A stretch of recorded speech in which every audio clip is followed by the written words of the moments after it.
na Daktari Samia kwenda nchini Morocco kupokea na kutimiza ndoto ya wapenzi wa mpira wa miguu sio tu Afrika bali duniani, kijiti cha maandalizi ya AFCON 2027. Kwa utamaduni uliopo,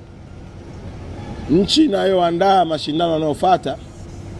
baada ya kuhitimishwa mashindano yaliyopo hupewa nafasi ya kukabidhiwa na kuanza maandalizi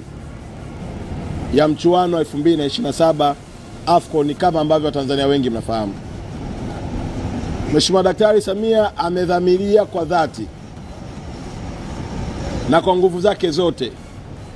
kuiweka ramani ya Tanzania katika ramani ya dunia kwenye michezo yote iliyoko duniani.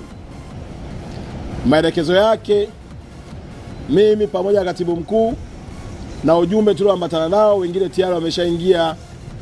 kwenye checkpoint, wanaendelea na utaratibu wa kuingia kwenye ndege, ni kwamba twende nchini Morocco tukafanye mambo matatu yafuatayo. La kwanza, ametupatia barua mahususi au ujumbe mahususi wa kumpelekea rais wa shirikisho la Afrika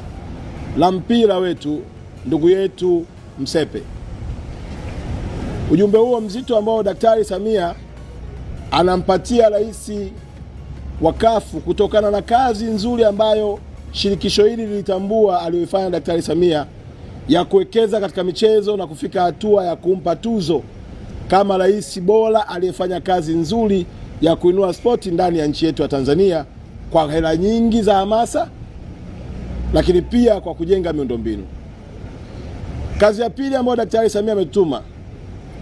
anasema kwa kuwa Morocco mliocheza nao na Taifa Stars ikaonyesha ushindani wa hali ya juu,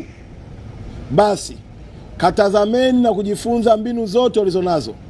kuhakikisha kwamba Tanzania 2027 Taifa Stars kama sio kucheza fainali, basi kombe linabaki hapa Tanzania. Maelekezo hayo yametupelekea sisi kuambatana na wataalamu mbalimbali ambao wengine tayari wako nchini Morocco wakijifunza mambo mbalimbali, lakini pia na sisi tukiendelea kwenda kuona mbinu zao walizotumia kuifanya timu yao ya Morocco kuendelea kushika hatamu na kuingia kwenye fainali, ili Taifa Stars iendelee kuvunja rekodi kama ambavyo imekuwa kawaida yake.